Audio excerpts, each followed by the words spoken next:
Le fruit du Saint-Esprit. Galates 5, versets 15 à 26. Mais si vous vous mordez et vous dévorez les uns les autres, prenez garde que vous ne soyez détruits les uns par les autres.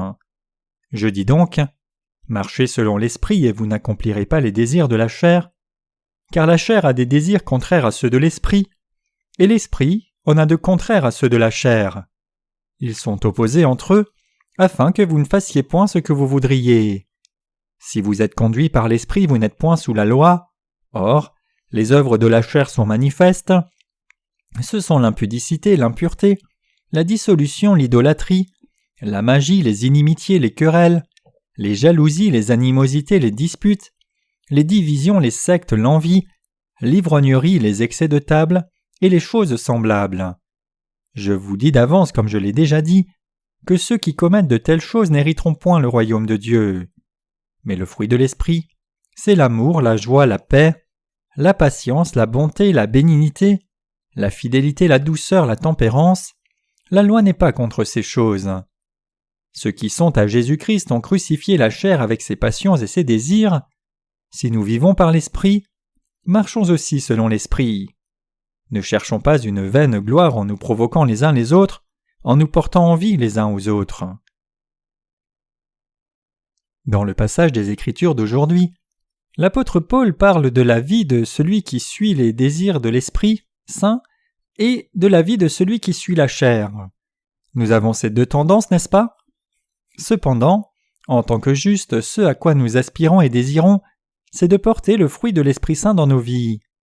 Il est écrit: le fruit de l'Esprit, c'est l'amour, la joie, la paix, la patience, la bonté, la bénignité, la fidélité, la douceur, la tempérance. La loi n'est pas contre ces choses. Galates 5, versets 22 à 23.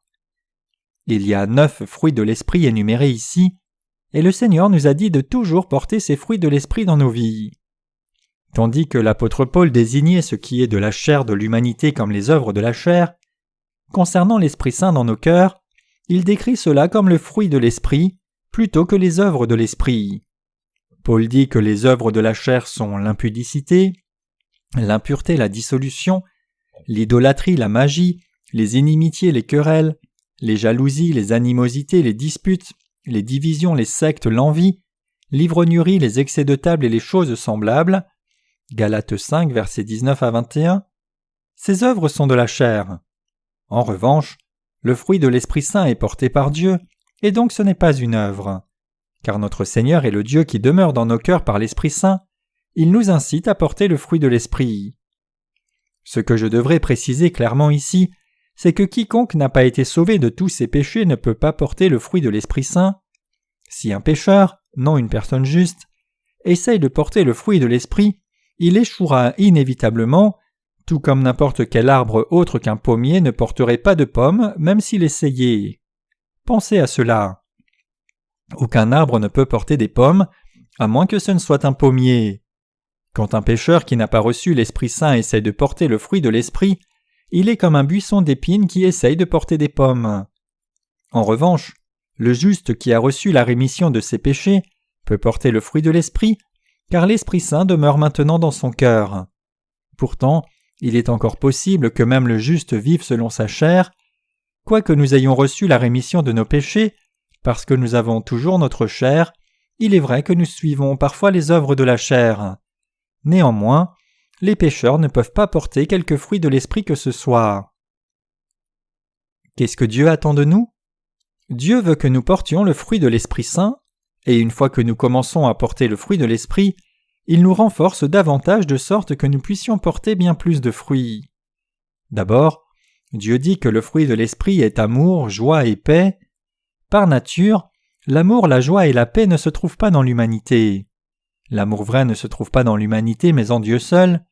Cependant, une fois que nous avons éprouvé l'amour de Dieu par l'évangile de l'eau et de l'Esprit, nous pouvons pratiquer cet amour de Dieu et porter le fruit de l'Esprit. Cet amour vrai que Dieu nous a donné, c'est le fruit de l'Esprit Saint que Dieu a répandu sur nous. Cet amour de Dieu a permis que nous soyons sauvés des péchés du monde. Je vous encourage à réfléchir à l'amour de Dieu au fond de vos cœurs. En d'autres termes, plutôt que de se demander ce que nous devrions faire tout seuls, pensons d'abord à l'amour de Dieu. Si ce n'était à cause de l'amour de Dieu et l'évangile de l'eau et de l'esprit, aurions-nous reçu la rémission de nos péchés? Pourrions-nous avoir été sauvés de nos péchés autrement que par l'amour de Dieu? C'est cet amour de Dieu qui nous a sauvés, vous et moi, de tous nos péchés. C'est parce que Dieu nous a aimés qu'il nous a sauvés du péché. Il est venu sur cette terre en chair, a pris tous nos péchés sur lui en étant baptisé par Jean-Baptiste, est mort sur la croix pour nous, puis est ressuscité des morts après 3 jours.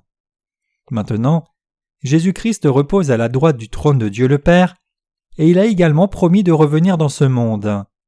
L'évangile de l'eau et de l'esprit est le plus grand cadeau du salut qu'il a accordé librement à tous ceux qui aiment Dieu. C'est parce que l'amour de Dieu demeure dans nos cœurs que la rémission du péché et l'Esprit Saint demeurent dans nos cœurs. À ceux qui sont nés de nouveau, par la foi dans notre Seigneur et l'évangile de l'eau et de l'esprit, Dieu leur a donné le cadeau de l'Esprit Saint pour faire d'eux son peuple. Acte 2, verset 38. Dieu veut que chacun soit sauvé et se sente bien parmi son peuple, par la foi dans l'évangile de l'eau et de l'esprit. Le premier fruit de l'Esprit Saint est l'amour. L'amour mentionné ici, c'est l'amour de vérité qui nous a sauvés, vous et moi, des péchés du monde. 2 Thessaloniciens 2, verset 10. C'est pourquoi l'amour de Dieu est désigné comme fruit de l'Esprit. L'évangile de l'eau et de l'Esprit n'est autre que l'amour de Dieu. En nous couvrant de son amour par l'évangile de l'eau et de l'Esprit, Dieu nous a sauvés de tous les péchés du monde, et par nous, Dieu veut sauver les pécheurs du monde et ceux qui sont sauvés doivent maintenant porter le fruit de l'Esprit Saint. La joie dans nos cœurs. Le deuxième fruit de l'Esprit Saint, c'est la joie. La joie se rapporte au bonheur du cœur. C'est à cause de l'amour que Dieu nous a donné que nos cœurs sont heureux et réjouis. Nous sommes sans péché maintenant, parce que notre Dieu a enlevé tous nos péchés une fois pour toutes par l'évangile de l'eau et de l'esprit. Quelle joie! C'est parce que Dieu nous a aimés d'abord qu'il nous a sauvés, et c'est également parce que Dieu nous a donné la joie que nos cœurs peuvent se réjouir. Maintenant que nous avons trouvé la vraie joie, nous pouvons partager cette joie avec les autres. Nous ne devrions pas essayer de réussir dans nos vies de foi par une sorte d'accomplissement charnel. Ceci ne peut pas être décrit comme une vie de foi réussie. C'est seulement par la foi dans l'évangile de l'eau et de l'esprit que nous pouvons mener nos vies de foi avec succès. La vraie vie de foi porte le fruit de l'Esprit Saint en suivant l'évangile de l'eau et de l'esprit. La réalité de la foi, c'est de partager la joie de croire dans la vérité selon laquelle Dieu nous aime, nous a sauvés de nos péchés, et nous a donné la joie et la paix. Ce Jésus, Dieu lui-même, a détruit le mur du péché qui s'élevait entre Dieu et nous, et désormais nous ne sommes plus ses ennemis mais plutôt ses propres enfants. Quand nous vivons avec un cœur qui médite et a foi dans le fait que Dieu nous a donné la paix, la joie et le salut, alors le fruit de l'Esprit Saint est porté de lui-même. Nos cœurs déborderont de joie si nous apprécions l'amour de Dieu dans nos vies. Nous devons apprécier le cadeau que Dieu nous a donné. Ce n'est autre qu'un fruit de l'Esprit Saint. Le Seigneur a dit « C'est l'œuvre de Dieu que vous croyez en celui qui l'a envoyé. » Jean 6, verset 29. Mener à bien l'œuvre de Dieu n'est autre que partager sur ce que Dieu a fait pour nous par Jésus-Christ, être reconnaissant et croire en lui dans nos vies. Quand nous faisons confiance à la grâce donnée par Dieu et la pression de tout cœur, nous pouvons réconcilier les ennemis de Dieu avec lui et nous pouvons également vivre avec joie dans ce monde désolé, tout cela à cause de l'évangile de Dieu. Quoiqu'il n'y ait aucune joie dans ce monde par nature, à cause de la joie que nous avons reçue de Dieu, nous pouvons partager cette joie avec d'autres durant le reste de nos vies. C'est précisément parce que nous sommes aimés de Dieu que nous pouvons partager cet amour. Comme je l'ai déjà mentionné, ceux qui n'ont pas reçu la rémission de leurs péchés n'ont absolument rien à faire avec le fruit de l'Esprit Saint. Même pour ceux qui ont reçu la rémission de leurs péchés, ils peuvent encore s'occuper spirituellement et charnellement, et ainsi il est encore possible qu'ils suivent les œuvres de la chair. Quelles sont les œuvres de la chair? C'est ce qui satisfait le corps, telles que la fornication, l'impureté et l'obscénité. Nous les justes pouvons également suivre de telles œuvres de la chair, cependant. Nous savons ce que sont les œuvres de notre chair et nous ne cherchons pas ces choses charnelles à toute heure. C'est le fruit de l'Esprit Saint que nous soyons nés de nouveau et marchions selon le plaisir de Dieu, en vivant dans ce monde, et ceci est un cadeau précieux que Dieu a donné particulièrement aux justes. Nous qui sommes nés de nouveau d'eau et d'esprit, Dieu nous a couverts de son amour et nous a accordé la joie, le bonheur et la paix. Par son Fils, Dieu nous a donné la bonté, la qualité, la fidélité, la gentillesse et la maîtrise de soi. Nous devons nous rappeler que Dieu nous a aimés et nous a accordé sa grâce de sorte que la race humaine entière puisse être sauvée par l'évangile de l'eau et de l'esprit, et que Dieu a donné tous ces fruits de l'Esprit Saint à ceux qui ont été sauvés par la foi. Nous nous rappelons clairement que Dieu nous a en effet sauvés en nous donnant l'évangile de l'eau et de l'esprit. C'est précisément à cause de l'amour de Dieu pour nous que nous sommes dans la joie. Nous croyons qu'il nous a sauvés de tous nos péchés et que nous avons reçu chaque bénédiction à cause de son amour. Ceux dont le cœur aime et croit ce que Dieu a fait pour tous les êtres humains, Dieu les a aimés depuis longtemps et les a tous sauvés. La grâce de Dieu dans nos cœurs. Les fruits de l'esprit suivants sont la bonté, la bénignité et la fidélité. Cette bonté se rapporte à la pitié de Dieu pour nous. Dans des rapports humains, certains méritent notre pitié alors que d'autres ne méritent pas notre compassion du tout. Cependant, la pitié de Dieu est telle qu'il a de la compassion même pour le pire de tous, sur ceux envers qui aucun être humain ne pourrait jamais avoir de pitié. Que signifie alors cette grande pitié de Dieu ? Elle se rapporte au fait que Dieu ait de la compassion pour ceux qui ne méritent absolument aucune compassion du tout, les ingrats qui se sont opposés à lui. C'est la pitié de Dieu. Quand nous nous sommes transformés en ennemis de Dieu, Dieu nous a toujours aimés et a abandonné son Fils pour nous afin que tous soyons sauvés du péché. Romains 5, verset 10. Les croyants dans l'évangile de l'eau et de l'esprit ont maintenant reçu cet amour, et c'est pourquoi ils aspirent à ce que cette pitié de Dieu descende sur les autres pécheurs aussi. Ce que les chrétiens nés de nouveau devraient faire, c'est de prêcher à chacun l'évangile de l'eau et de l'esprit, de sorte que même les personnes les plus misérables avec des esprits tordus puissent être remises de tous leurs péchés. Mener même ses propres ennemis et persécuteurs à être sauvés du péché, c'est la bonté de Dieu accordée par le juste. Nous prêchons aux pécheurs le salut par l'évangile de l'eau et de l'esprit, précisément parce qu'ils finiront inévitablement en enfer s'ils continuent à rester pécheurs comme cela. C'est un désir que l'Esprit Saint nous inspire à tous. La bonté est un autre fruit de l'Esprit que Dieu nous a donné par l'évangile de l'eau et de l'Esprit auquel nous croyons. Dieu a eu de la compassion pour nous et nous a traités avec bonté. C'est pourquoi nous portons maintenant le fruit de l'Esprit Saint dans nos vies. Puisque nous avons reçu toute bonté de Dieu, nous pouvons porter le fruit de la bonté par l'amour de Dieu. C'est de Dieu que nous avons reçu les 9 fruits de l'Esprit Saint. Nous pouvons porter ces fruits par la méditation sur ces cadeaux dans nos cœurs. Une vache a 4 estomacs, et elle régurgite ce qu'elle a ruminé pour le mâcher encore une fois. Ainsi, c'est une vie bénie que nous aimions également les 9 fruits de l'Esprit Saint, continuons à les méditer et soyons reconnaissants. C'est la vie même qui porte le fruit de l'Esprit avec abondance. Ainsi, vivre dans l'amour et toutes les bénédictions de Dieu, c'est vivre en portant le fruit de l'Esprit.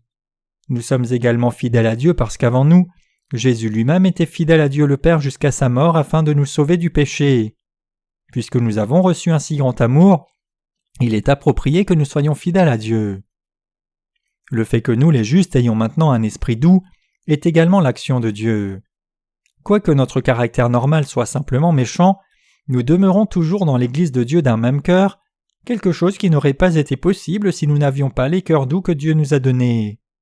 Pour nous qui sommes nés de nouveau, il y a des périodes où nous montrons une gentillesse véritablement étonnante qui ne peut pas être prévue par aucun être humain.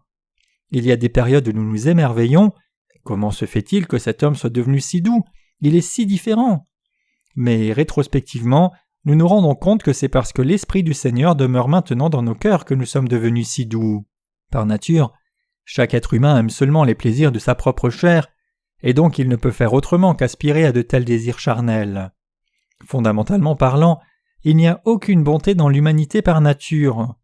Pour ceux qui ne sont pas encore nés de nouveau et vivent seulement selon leur chair, leur nature de base est telle qu'ils sont satisfaits seulement lorsqu'ils peuvent obtenir 2 fois la vengeance toutes les fois que quelqu'un les blesse. En regardant la seule chair de l'humanité, les êtres humains sont une couvée des malfaiteurs par leur nature, et donc fondamentalement parlant, ils n'ont aucune maîtrise d'eux-mêmes, ni aucune bonté, ni aucune qualité. Que recherchent toutes les religions de ce monde ? Elles cherchent l'idolâtrie et l'hypocrisie. C'est parce que les gens n'ont aucune bonté eux-mêmes qu'ils ont fabriqué des idoles et des religions essayant de chercher des vertus supposées. La bonté se rapporte au bienfait de Dieu. Selon cette bonté, Dieu nous a déjà sauvés du péché il y a 2000 ans par l'eau, le sang et l'esprit. Pour ceux qui croient dans l'évangile de l'eau, du sang et de l'esprit de Dieu réside dans leur cœur, les mène à porter le fruit de l'esprit et les pousse à effectuer l'œuvre de Dieu. En d'autres termes, quoiqu'ils puissent être tout à fait impitoyables et mal par leur nature humaine, s'ils ont l'Esprit Saint en eux, le Saint-Esprit agit dans leur cœur et les amène à porter le fruit de la bonté. Quand on reçoit la rémission de ses péchés par la foi dans l'évangile de l'eau et de l'Esprit Saint vient au même moment habiter le cœur, il y fait le bien, le discipline et l'adoucit, et l'emploie comme un instrument pour l'œuvre de Dieu.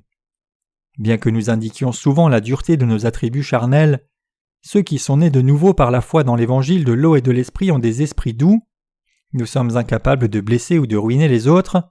Au contraire, nous pensons toujours à ce dont les autres pourraient avoir besoin et à la façon dont nous pourrions les aider. Tout comme le dit la Bible, « Le méchant emprunte et il ne rend pas, le juste est compatissant et il donne. » Psaume 37, verset 21. Nous qui sommes nés de nouveau sommes des gens qui partageons. Quand nous n'avons pas les moyens matériels, nous partageons nos cœurs, et quand ce n'est pas possible, nous prions dans la foi, et nous partageons la vérité avec amour. Nous essayons d'aider les autres avec les divers cadeaux que nous avons reçus de Dieu. Quand Pierre a trouvé un homme paralysé, il l'a remis sur ses pieds par la foi en disant « Je n'ai ni argent ni or, mais ce que j'ai je te le donne au nom de Jésus-Christ de Nazareth, lève-toi et marche. » Acte 3, verset 6. « Je n'ai aucun argent, je n'ai aucun honneur que vous recherchez ni rien d'autre, mais ce que j'ai est plus précieux et c'est l'amour même du salut que Dieu m'a donné. Si vous acceptez cet amour, vous pouvez également être purifié de vos péchés et vous lever pour marcher sur le chemin de la justice comme moi. » Avec ce genre de foi, Pierre a relevé l'homme boiteux en lui donnant ce qu'il avait reçu de Dieu. Nous, nés de nouveau, sommes également mauvais dans notre chair. Cependant, une fois que Jésus-Christ demeure dans nos cœurs, l'Esprit Saint nous incite à porter le fruit de l'Esprit. L'Esprit Saint nous incite à porter ces 9 fruits. Nous portons ces 9 fruits de l'Esprit parce qu'il nous les a donnés. En son temps, il nous rend doux, nous apporte la joie et le bonheur, et nous a donné son Esprit, nous manifestant ainsi son amour. C'est par cet amour que nous pouvons vivre. Que signifie mener nos vies de foi correctement ? C'est méditer sur ce que Dieu nous a donné dans nos cœurs et porter le fruit de l'Esprit dans nos vies. Tout comme il est écrit, la loi n'est pas contre ces choses, nous n'avons d'autre choix que de partager avec d'autres l'amour de Dieu que nous avons reçu. Puisque la vie du juste demeure dans la confiance et fait l'œuvre de Dieu de tout cœur, il est davantage incliné vers l'Esprit. Certaines de nos œuvres ne peuvent être terminées à la perfection, mais néanmoins, si nous demeurons toujours dans l'amour de Christ, cela doit nous suffire. Même si certaines œuvres de Dieu ne sont pas terminées selon notre propre satisfaction comme nous l'avions espéré, si notre amour se trouve vraiment dans cette œuvre, alors c'est quelque chose de bon. Nous devons mener nos vies de foi en croyant et suivant la grâce du salut dont Dieu nous a couverts. Si nous vivons en méditant sur l'amour de Dieu dans nos cœurs, si nous vivons pour partager cet amour de Dieu avec notre prochain, et si nous aimons nos frères et sœurs, alors nous pouvons vivre une vie de foi spirituelle, une vie qui porte le fruit de l'Esprit avec abondance. Nous avons tous besoin de vivre selon l'Esprit Saint et de demeurer dans l'Évangile de l'eau et de l'Esprit.